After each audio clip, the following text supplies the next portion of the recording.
Hello viewers, আশা করি আপনারা সবাই ভালো আছেন। আমরা নতুন বাইকের রিভিউ অনেক দেখতে পাই, তবে আমি আজকে আমার পুরাতন R15 ভার্সন 2 যার বয়স কিনা 3.5 বছর, এই বাইকটার লং টার্ম ওনারশিপ সম্পর্কে কিছু কথা আপনাদের সাথে শেয়ার করব। আশা করি you guys will like it. Yamaha R15 নামটা শুনলেই drives your heart, isn't it? So till now এই বাইকটা নিয়ে আমি 40,000 কিলোমিটার রান করেছি অ্যান্ড বাংলাদেশের অনেক জায়গা আমি কভার করেছি এই বাইকটাতে করে ঘুরে ঘুরে। বাট আল্লাহর রহমতে এখন পর্যন্ত আমাকে এই বাইক নিয়ে কোনো রকম মেজর প্রবলেম ফেস করতে হয়নি। আমার এই বাইকটার সামনের চাকা MRF এবং পিছনে পিরিলি টায়ার ইউজ করছি, which gives me more comfort in city riding as well as in highways. আমার বাইকে আমি মোবিল 1 রেসিং 40 ইউজ করছি। তো টিল নাও এই মোবিলটা ইউজ করে আমি বেশ ভালো পারফরমেন্স পাচ্ছি and I am happy. Since অনেকেই বলে ইয়ামাহা লুপ বা আদার্স আরও অনেক ভালো ভালো মোবিলস আছে যেগুলো ব্যবহার করতে, বাট যেহেতু আমি শুরু থেকেই মোবিল 1 নিয়ে কমফোর্টেবল, সো দ্যাটস ওয়াই এখনও এটাই ব্যবহার করছি। অ্যান্ড আমি একবার মোবিল দেওয়ার পরে 2000 কিলোমিটার রান করি। 2000 কিলোমিটার পরে আমি মোবিলটা ড্রেন দিয়ে দিই। বাট আপনি চাইলে আরও অনেক দিন চালাতে পারবেন মোবিল দিয়ে, অ্যাটলিস্ট 3500 কিলোমিটার প্লাস আপনি চালাতে পারবেন। বাট সিন্স আমি বাইকটা একটু বেশি পছন্দ করি তাই একটু এক্সট্রা কেয়ার নিচ্ছি। অ্যান্ড এভরি 3 ডে ড্রেনের পরে আমি মোবিল ফিল্টারটাও চেঞ্জ করে ফেলছি অ্যান্ড অ্যাজ ওয়েল অ্যাজ আপনার 7,000 to 8,000 কিলোমিটার রান করার পর আমি এয়ার ফিল্টারটাও চেঞ্জ করে ফেলছি, যার কারণে আমি ইঞ্জিন পারফরমেন্স স্টিল নাও অসাধারণ পাচ্ছি। So since I love this bike a lot, that's why আমি একটু বেশি টেক কেয়ার করে থাকি। আমার এই বাইকটা আমি 3.5 বছর ধরে ব্যবহার করছি, বাট এখন পর্যন্ত এই বাইকে কোনো রকম মডিফিকেশন আমি এক্সট্রা করিনি। জাস্ট চেঞ্জ করেছি হচ্ছে বাইকের হেডলাইটসটা, বাল্বটা। তো উইচ আই থিঙ্ক ইয়ামাহার যে স্টক বাল্বটা থাকে which is not up to the mark আমার কাছে ফিল হয়। সো দ্যাটস ওয়াই আমি LED লাইট ইনস্টল করেছি অ্যান্ড LED লাইটের কারণে পাওয়ারটা বেশি হয়, আপনারা জেনে থাকেন। অ্যান্ড এটা সিটিতে অ্যাজ ওয়েল অ্যাজ হাইওয়েতে বেশ ভালো আলো আমাকে দিয়ে থাকে, তো আমার চালাতেও সুবিধা হয়ে থাকে। তো রিসেন্টলি আমরা ইয়ামাহা বাইকগুলোতে দেখতে পাচ্ছি AHO সিস্টেম অ্যাক্টিভেট করা আছে, which is automatic headlights on. এটা অ্যাক্সিডেন্ট টেন্ডেন্সি কমানোর জন্যেই এই সিস্টেমটা এনেছে। It's mandatory for all BS4 engine. And আমরা যদি পাশের দেশটাতে দেখি, তারা কিন্তু অলরেডি এই জিনিসটা ম্যান্ডেটরি করে দিয়েছে অন দি রোড। যে বাইকগুলোতে AHO সিস্টেম করাও ছিল না সেগুলোতেই AHO সিস্টেম অ্যাক্টিভেট করার জন্য অর্ডার তারা দিয়ে দিয়েছে এবং তারা এই জিনিসটা মেনটেনও করছে। তো এই জিনিসটা খুবই ভালো, স্পেশালি যখন রোডে আপনি যখন চলবেন, বিপরীত সাইড থেকে যখন কোনো গাড়ি আসবে, তো আপনাকে রেকটিফাই করার জন্য সহায়তা করবে এই AHO সিস্টেম, যেটা আপনার হেডলাইটসটা অন থাকে। তো আমার এই বাইকে যদিও AHO সিস্টেমটা নেই, বাট আমি যখনই হাইওয়েতে বা কোন ইমার্জেন্সিতে যাচ্ছি, দ্যাট টাইমে আমি সবসময় হেডলাইটসটা অন করে রাখতেছি, সো দ্যাট এটা আমার একটা সেফটি প্রিকশনস হচ্ছে, অ্যাজ ওয়েল অ্যাজ সামনে থেকে যে মানুষটা আমাকে দেখছে সেও একটু হলেও রেকটিফাই করতে পারছে। যেহেতু আমি LED লাইট ব্যবহার করছি, তো আপনারা অনেকেই মনে করতে পারেন যে ব্যাটারি দ্রুত চলে যাবে, বাট অ্যাকচুয়ালি এটা না। আমি এখন পর্যন্ত আমার স্টক ব্যাটারি আছে এই গাড়িতে, তো এবং লাইটটাও আমি ব্যবহার করছি প্রায় 2 বছর ধরে। তো এখন পর্যন্ত বাল্বও ফিউজ হয়নি এবং আমি কোনো রকম ট্রাবল শুট বা কোনো প্রবলেমে আমি ফেস করিনি লাইট নিয়ে। ফুয়েল মাইলেজ সবচেয়ে বেশি প্রয়োজন যে জিনিস একটা বাইকের। সো এই বাইকটাতে আমি অলওয়েজ অকটেন ইউজ করি অ্যান্ড যদিও আমাকে পেট্রোল বলা হয়েছিল ইউজ করতে, since I am comfortable with octane, তো আমি অকটেন ইউজ করছি। অ্যান্ড ঢাকা শহরে আমি এই বাইকে 35 to 36 কিলোমিটার মাইলেজ পাচ্ছি পার লিটারে। ইয়েস, অ্যান্ড হাইওয়েতে নিয়ার অ্যারাউন্ড 40 মতন করে মাইলেজ পেয়ে থাকি। শুরুতে আরও বেশি পেতাম, বাট এখন সিন্স বাইকটার বয়স হয়েছে অ্যান্ড এই কারণে হচ্ছে একটু কম মাইলেজ পাচ্ছি, but I am happy with this.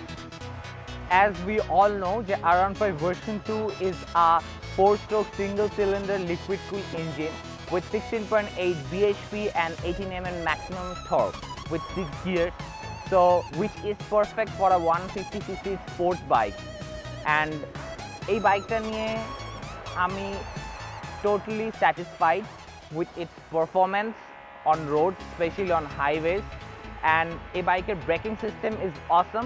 যদিও মনে হয় কখনো যে ABS থাকলে বোধহয় আরও ভালো হতো, বাট স্টিল নাও যেই মেকানিজম করা আছে ব্রেক সিস্টেমে সেটা অসাধারণ এক কথায়। অ্যান্ড কোনো রকম ট্রাবলও হয় না চালাতে, অ্যান্ড কনফিডেন্ট নিয়ে আপনি স্পিডও উঠাতে পারবেন since the braking system is fantastic.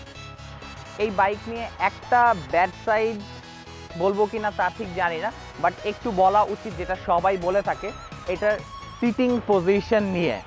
তো এই বাইকটা আমি 3.5 বছর ধরে চালাচ্ছি। তো এখন পর্যন্ত আমার ব্যাক পেইনটা সেইভাবে করে হয়নি যেরকমটা সবাই বলে থাকে যে অনেক ব্যাক পেইন করে। অ্যাকচুয়ালি নো, বিকজ এখানে একটু ব্যাপার আছে। তো আমরা যখন এই বাইকটা রাইড করছি, আমরা যদি ঠিক এইভাবে করে বসি, তো সেই ক্ষেত্রে আপনার ব্যাক পেইনটা হওয়ার চান্সেস অনেক কমে যায়। এই জায়গাটা এরকম সমান রাখতে হবে, বাট অনেকে দেখা গেছে এইভাবে বসছে, এরকম করে বসতেছে। তো দেখেন আপনি কিন্তু কুজো হয়ে আছেন, so which ultimately create your back pain. So better আমি যখনই বাইক চালাচ্ছি আমি অলওয়েজ এইভাবে করেই চালাচ্ছি, অ্যান্ড টিল নাও আল্লাহর রহমতে আমার ব্যাক পেইন নিয়ে কোনো রকম ঝামেলায় পড়তে হয়নি। তো পিলিয়ন সিট নিয়ে আমি কিছু বলতে চাই না, বিকজ যেহেতু আমার পিলিয়ন সিটে বসা একেবারেই হয় না, অ্যান্ড আমার দেখলেও একটু ভয় লাগে যেহেতু এটা অনেক হাই।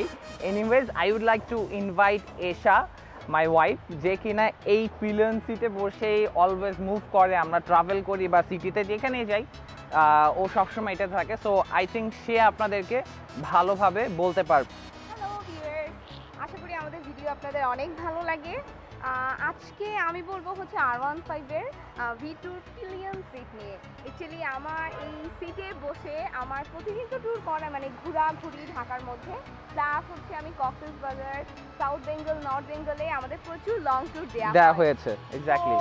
ফার্স্টলি যেটা হচ্ছে, প্রথমে দেখে তোমার কি মনে হয়েছে বাইকটা যখন পিলিয়ন সিটটা তুমি দেখলা? হাই, আমি কিভাবে বসবো, মানে কিভাবে সম্ভব, মানে এত উপরে, আমি সত্যি কথা আমি ভয় পেয়েছিলাম, বাট সিরিয়াসলি আমি এখন টু মাচ কমফোর্টেবল। যেটা সবচেয়ে মজার, যেহেতু তোমার রেগুলার বসা হচ্ছে, তো রেগুলার মুভ করা হচ্ছে। আমার যেটা সবচেয়ে ভালো লাগে কি, মানে এটা একটু উঁচু হওয়ার কারণে আমি যখন পিলিয়ন সিটে বসি আমি সব ভিউগুলো, বিশেষ করে আমি যখন লং ট্যুরে যাচ্ছি, সিরিয়াসলি মানে মেইনলি হচ্ছে কক্সবাজার যাওয়ার আগে চিটাং টু কক্সবাজারের যে রোডটা, আমার মনে হয় ও তো দেখতে পারে নাই, কারণ ও তো চালাচ্ছে, আমার তো চালাইতে হয়, কিছু করার নাই। ভিউটা আমার অনেক ভালো লেগেছে, মানে আমি টু মাচ কমফোর্টেবল, আমার খুব ভালো লাগে। এবং ওরকম যে বলে প্রবলেম, সিরিয়াসলি আমারও কোনো প্রবলেম হয় না, আমারও ব্যাক পেইন হচ্ছে না, তারও কিন্তু ব্যাক পেইন উল্টো করে হচ্ছে না। আর আমরা যখন বসে রাইড করি আমরা কিন্তু অলওয়েজ স্ট্রেট থাকার চেষ্টা করি। কখনো অনেক সময় মনের ভুলে যদি একটু কুজো হয়ে যায়, ও আমাকে পিছন দিক দিয়ে গুতা মারতেছে, আমি সোজা হয়ে যাচ্ছি, বা কখনো যদি আমার মনে হয় যে হ্যাঁ ও বোধহয় একটু টিল্ট হয়ে আছে বা কি, তখন আমি আবার ওকে একটু পিছন দিয়ে নাড়াচাড়া দিই, ও আবার ঠিক হয়ে যায়। তো দিস ইজ হাউ আমরা একসাথে মিলাই এভাবে করে রাইড করি। অ্যান্ড আমি কিন্তু R15 এর একা চালানোর মজা কখনো পাই নাই, এবং আমি চাইও না, because I have my lovely wife with me. তো আমরা সবসময় একসাথে বাইকে বসে একসাথে মুভ করি, which is Assam. And we love Yamaha, exactly. Last of all, I would like to say যে Yamaha R15 version 2, এটার looks is awesome, and এটা ride করে অসাধারণ, and it's even joyful if you have a lovely wife with you riding the R15. And recently we all know that ACI Motors has now come up with Yamaha bikes in our country, and তারা অনেক exciting and সুন্দর সুন্দর colour নিয়ে এসেছে, and as well as they are providing good customer service. So সবশেষে আমরা বলতে চাই, as a Yamaha lover, it always grieves our heart যখনই we look into this bike and আমরা যখন এটা নিয়ে রাইড করি। সো আই হোপ আমার এই ছোট্ট রিভিউটি আপনাদের সবার কাছে ভালো লেগে থাকবে। আমার ইচ্ছা ছিল বাইকটা যখন প্রথম কিনি তখনই রিভিউ করার, বাট আমি তখন করিনি, ইচ্ছা করি। I was waiting for this time যে আমি এই বাইকটা অ্যাটলিস্ট 40,000 or 50,000 কিলোমিটার রান করব। রান করার পরে আমি এটার ব্যাপারে একটা রিভিউ দিব। Thank you so much, and stay tune with Ronesh.